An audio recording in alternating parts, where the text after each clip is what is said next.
Wait, remember Johnny Test? It's not like they'd ever let us forget it. Johnny Test follows the day-to-day life of a young 11-year-old boy named Johnny Test who lives in a town called Porkbelly, with his genius older sisters Mary and Susan and his best friend, a dog named Dookie. Each episode follows a wild ride of crime fighting, adventure, and human scientific experimentation.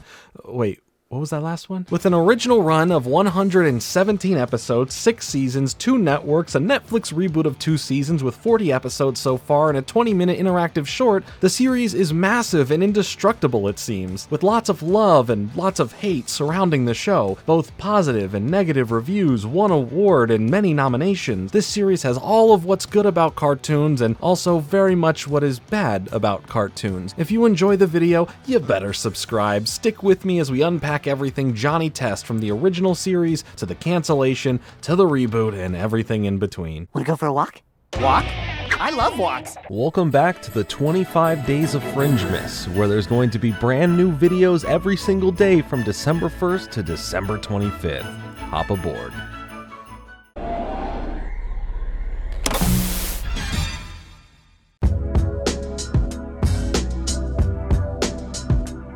Johnny Test is about a young, fiery-headed 11-year-old boy who is treated as an experimental subject in the various scientific inventions of his 2 genius twin sisters, Susan and Mary Test. In each episode, both sides clearly want different things and often can reach an agreement. Johnny typically seeks to make his life more awesome, as a typical young boy would. Throughout the show, he's constantly looking to make himself cooler, change the annoying habits of his meatloaf-obsessed father, avoid school and homework, or just in general have a super awesome fun time. Whereas Susan and Mary are constantly looking to further their scientific knowledge and will often make deals with Johnny in which they give him what he wants so they can get what they want. The sibling relationship itself is nicely written representation, and it also helps that their alliance is often really fun to see. And sometimes, just sometimes, Johnny will go out of his way to help his sisters because his wants often don't include them being made fun of. Doesn't happen often, but it sure is refreshing when it does, because most of the time he's extremely self-centered, but at that age, you know, what kid isn't?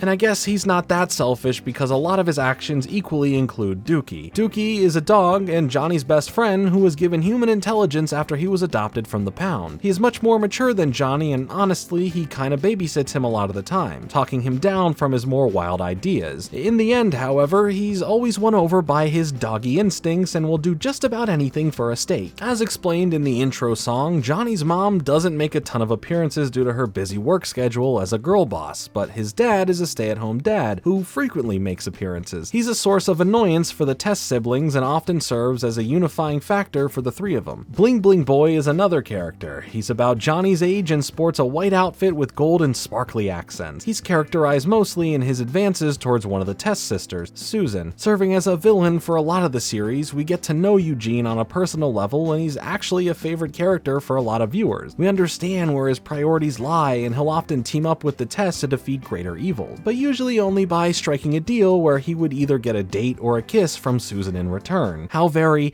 Neville Papperman of him. The writers, though, never let Eugene have his cake, let alone eat it. Susan makes it clear that she is not to be traded around like an object. Johnny Test credits only one person as the creator of the series, Scott Fellows. He has also worked on various episodes of The Fairly Odd Parents and created both Ned's Declassified School Survival Guide and Big Time Rush. I was only able to find about 2 interviews with Fellows, which is strange for a series that was produced in the mid to late 2000s and rose to prominence with a whopping 117 episode run. Each interview was either only a few minutes long or not about Johnny Test at all. In my search to find out where the idea of the show came from, I found something much more interesting. You're just gonna spend the rest of your lives here in the lab? That's the plan.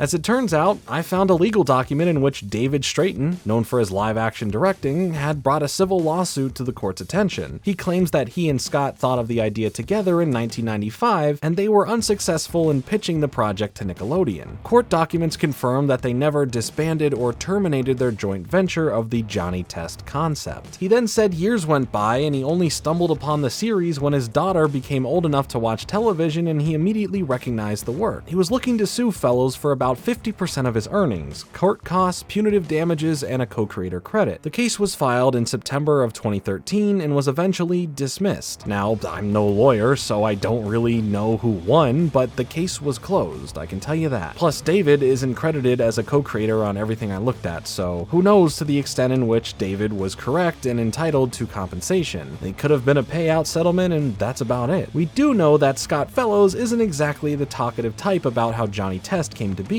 However, we do have a partially recovered original Johnny Test pilot which was produced in 2004, which followed the same premise of the first episode and segment ever, Johnny to the Center of the Earth. The show was picked up, and a year later, September 17, 2005 to be exact, the series aired on Kids WB. It was aired in Canada on Teletoon and later moved networks to be on Cartoon Network. The series was met with a lot of success that surprised even Scott himself. In a 100th episode celebration interview, he admits that he has written every season finale for the last 3 seasons as if it would be the end of the series. He attributes this to their audience growing and they just keep going to keep up with it. And that's where a lot of the controversy lies in regards to Johnny Test. And many people love the show and many very much dislike it, and then some seem to love to hate it. The first thing I want to cover is the changing of voice actors. The voice of Mary Test is the most changed throughout the series run. Originally, she was voiced by Brittany Wilson, but later gave up the role to Ashley Ball. And Wilson later returned for season 5 and then left again, leaving the role to Ball for the last season of the original series. In the Netflix revival, Mary is voiced by the actress Emily Tenani, giving Mary a total of 3 voice actors. The voice of Dookie also changed, but only once. Originally voiced by Louis Chirillo, the voice needed to switch to Trevor Dahl after Louis decided to move to Brazil and leave behind his Canadian citizenship. The changes in Dookie's voice garnered a lot more attention than Mary's, considering her voice actresses didn't talk as much, splitting the lines between her and her sister in the show. In my opinion, I didn't find the shift in Dookie's voice all that jarring. It has a similar sharpness to it that fits the character, so I'm not complaining, but you can kinda tell that it's not exactly the same. But while I'm on the topic though, I might as well go over the rest of the cast. Voicing Johnny Test is James Arnold Taylor. Marika Hendricks voices Susan Test, and Lee Takar voices both Bling Bling Boy and the General. The dad Hugh is voiced by Ian James Corlett, and the mom Leela is voiced by Kathleen Barr.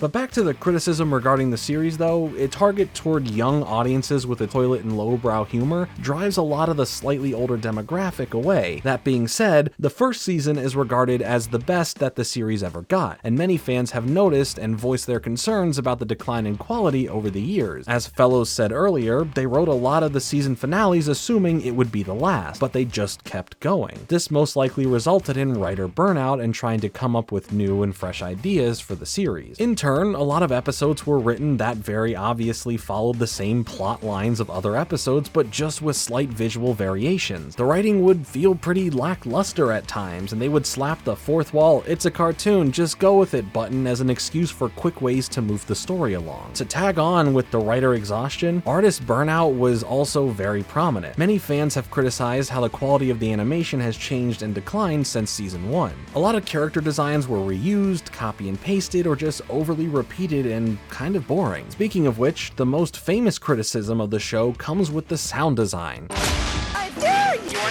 You are not. Okay. 100. You sprayed him with your bear. Episode 9. And now. There's a drinking game somewhere with that sound, and I don't want to play it. In the first few seasons, the various sound effects were definitely there, just a bit more subtle and less noticeable, doing their job in emphasizing movement for the characters and making it more engaging and palatable to a younger audience. But as the series went on, they seemed to embrace the effects a bit too much, especially the whip crack sound effect. Perhaps they were trying to force a signature sound and got carried away, or perhaps they were trying to smooth over some of the unfortunate results of writer and animator burnout by covering up less smooth animation and uninteresting or unfunny character lines. Either way, it became too much and everyone started to criticize them for it. In their 100th episode, they used the sound effect almost 200 times. Snipping your... His name is... Wait! May I remind you that this is an 11-minute segment, and if the math is mathing here, that's a whip crack every 3.4 seconds. The series inevitably was not renewed for a 7th season and aired its last episode on December 25th, 2014. But as far as a last Christmas present, that was not the last we'd hear from Johnny. Oh, this is gonna be good.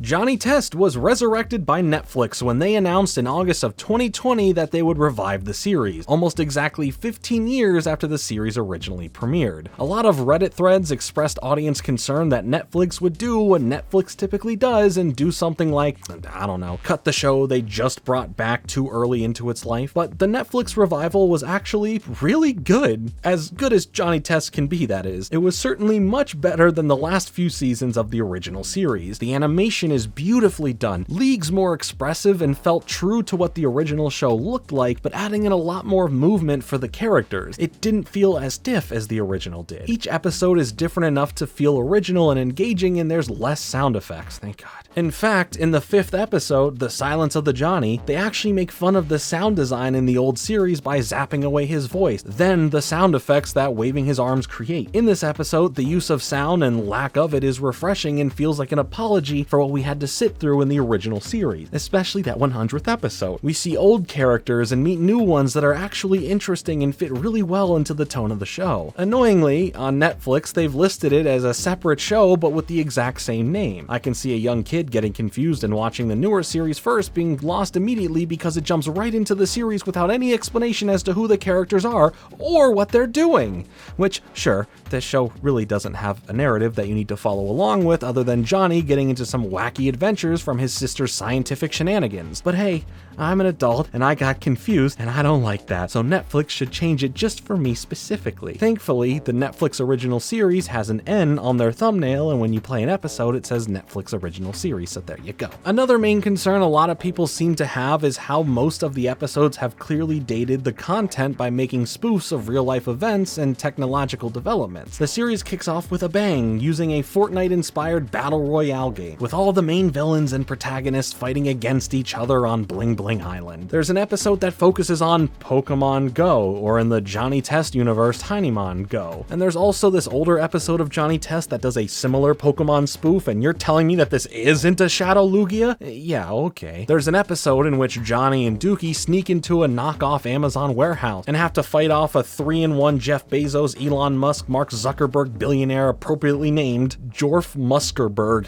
Ugh, I hated saying that. And there's just so much more to this. But I will say all these spoofs and parodies is something that they also did in the original series with episodes like iJohnny. Someone stop this boy, he's gonna put Carly out of business. Man, how many iCarly references am I putting in this episode, huh? Although these things should feel unoriginal, the spin-off of these real-life pop culture events is actually pretty interesting. They don't just stop at these parodies, they insert Johnny and his character in a way that feels like it contributes to the overall story they're telling. Not to mention, it does feel fairly balanced out by episodes that are just generic and semi-timeless. Speaking of technology and gaming, the series also had a video game released on the Nintendo DS in 2011, as well as a comic book in July of that same year. Following the Netflix revival, the streaming service also produced an interactive 20-minute special titled Johnny Test Ultimate Meatloaf Quest, which I guess could count as a game a little bit, maybe like 10% game, 90% TV episode. At the end of the day, I don't dislike Johnny Test. I think for any show to last this long, it's a testament to that and how a good portion of people feel about the show. With that being said, I also don't really love it either. I'd say I very much had a decent amount of fun, especially with the Netflix revival, but a large chunk of the original series just wasn't that fun or interesting on a rewatch. Really, I attribute that to the repetitive nature of the show itself and the lack of innovation in coming up with new concepts for the characters to be in. I feel there is a nice, special little place for this show in my heart, as the theme song since the show originally came out has been burned into my brain, and I do have some nostalgia for its original season specifically, but the series as a whole really feels like it went on for a bit too long, with the people working on it not really having a clear direction or fresh ideas to keep the original 6 seasons feeling fresh. And that's why I was so surprised in how the new Netflix version feels the complete opposite. And I am saying that, yeah,